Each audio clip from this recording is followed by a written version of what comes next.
Hello, this is Sister Cecilia Joy of Franciscan Sister Christian Charity, and we're here today with Sam Vosters, who is with Riverwest Food Pantry, and she's got quite an exciting title and things that she does, so I'll just let her take it away from there.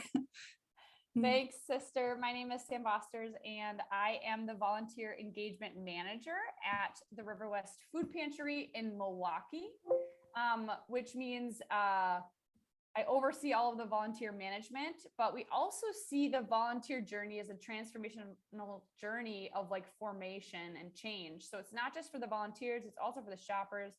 And then we have a mission internship program as well. So I oversee and run that program for young adults who engage in a year of formation and solidarity with the poor. Mm-hmm. And that's really exciting because I've never heard of a food pantry before that also has like a mission house with it. Like that's really exciting. Yeah, a group of friends and I in 2013 were reading way too much Dorothy Day, and we're like, we should probably do something about this. And then we found the food pantry just right around that time. It had already existed for a while, but my boss, Vincent Noth, had just become the executive director, the first ever executive director of the food pantry. And we just really saw the value of, there were so many opportunities for prayer and formation in the city. And we were like, well, where are young Catholics called to come and like serve and give themselves really radically and just be in solidarity with the poor? So we moved in the neighborhood, and essentially just by volunteering a lot, we kind of just started this mission internship service and prayer opportunity. Wonderful. So what services are available? Like what kind of different things can missionaries do?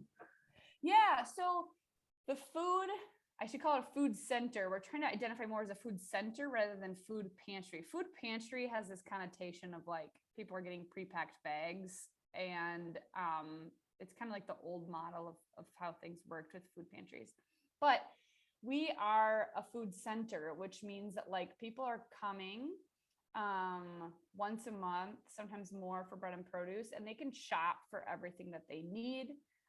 Right now it's set up like an open market, so they can just go from cart to cart and choose just like a grocery store what they would want for their household. So that space is really important, just set up like a store. But then there's also like a light breakfast and a light dinner that's served. So we had like enchiladas on Tuesday, and we'll always have like some sort of egg bake on Saturday morning. A local coffee roaster, Stone Creek Coffee, donates coffee to us. So we have like the best coffee in our church basement. And yeah, so people come for the food, for the groceries, but then they stay for like the community and the fellowship. So some people have been coming on Tuesday evenings as sort of like a little date night or whatever, that they're like, cool, this is a free place that I can like get food, and me and my husband or whatever can just come here and have a free meal and kind of have a little time together. So this one couple recently came and stayed for like 3 hours, which was really sweet. But inevitably, like people then also, we have a ton of produce that we provide. So we have a farm just a few miles down the road, and we're growing over 10,000 pounds of fresh produce.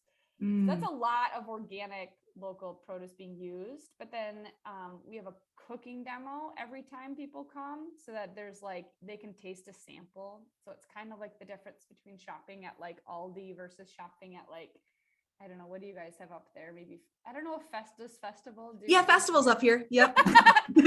Whatever places like here in Milwaukee, like some of the grocery stores, like Whole Foods or something like that, like they have like food samples so you can like try them. Yeah, so we have cooking demos, we have meals, and then we have the farm. And we also do some events sometimes at the farm or in the basement that are just cooking together, eating together, like that's the sole focus.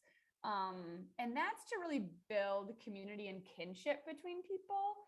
So that is really the core of everything, is this relationship, because there's a lot of things that can divide us, but like once we recognize that like, oh, this person who's shopping here isn't that different from me, then we could build greater solidarity, which is what the church really like calls us to.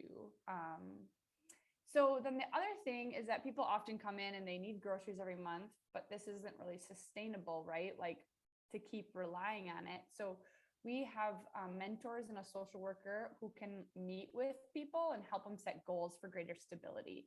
So we were able to, in 2020, prevent like over 50 evictions.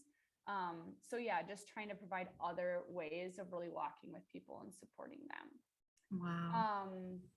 So that's kind of like all of the services that like when a shopper, community member comes, that they're like, they come for groceries and then they don't realize that like, oh, there's all these other things going on. We also have trainings that we offer for volunteers, but also for the community members as well, to talk and understand some of the issues surrounding poverty. So yeah.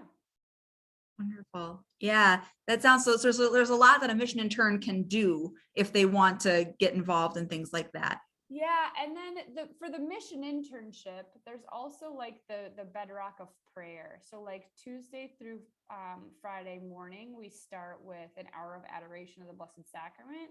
We have a half an hour of silence and contemplation, and then we pray morning prayer from the liturgy hours.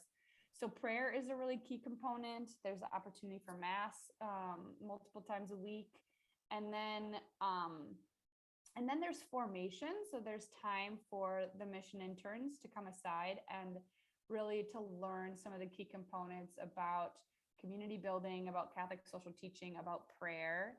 And the mission interns also live in community in the neighborhood that they serve. So that's a really key component. So if someone's watching this and they're like, wow, this sounds like a really great opportunity, how does one apply to become a mission intern? Yeah, so you can just go to our website, riverwestfoodpantry.org, and there's a tab called Mission House, and just go on there, and then the application is right away. You can see that. Our applications are for the summer, so you could do like June to August, or you can do August to August of the following year. So you can do a full year. Just apply online. The application this year is due May 1st. And if you're somebody who's like a sophomore or a junior or something like that, or maybe you're 20 and maybe next year thinking about doing something, just like, yeah, keep a look at that for the coming year. But for this year, we still are recruiting. We especially are looking for any men that are out there that are looking for an opportunity for service. Wonderful. Well, thank you so much for being with us today, Sam. You had a lot of information and it just sounds like just it's exciting. You wouldn't think that something like this would be in Milwaukee, but it's really cool that there is something like this that's out there. And yes, what's really interesting, in the past couple of years, a lot of different full year service opportunities have closed. So there's like some great groups, Bruce City Catholic and Spiritus, that are doing a lot of the spiritual formation.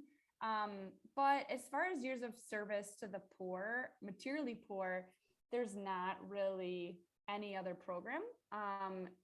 As far as I know, that's Catholic in the state of Wisconsin. So there's been a lot of people, there's some people who are from outside of Wisconsin who are doing this, but a lot of people within Wisconsin who are just like, yeah, like I want to get to know the city and I want to get to know like what's going on in my state and be closer to it. And by living in the neighborhood that you're serving and praying and working, a neighborhood changes and then a city changes. And then, like everything gets better because of your like, yes. And because of your willingness to sacrifice a year of your life. So yeah, it's right here. It's local. It's really exciting. So we would love to invite you to come volunteer, to check it out sometime. And then also to consider a year of service. well, thank you so much, Sam. Thank you so much for everyone for watching. We will have the riverwestfoodpantry.org link in the box. So it'll be easy access for you to take a look. And just God bless everyone. Thank you, Sam. Thank you, everyone. Thank you so much.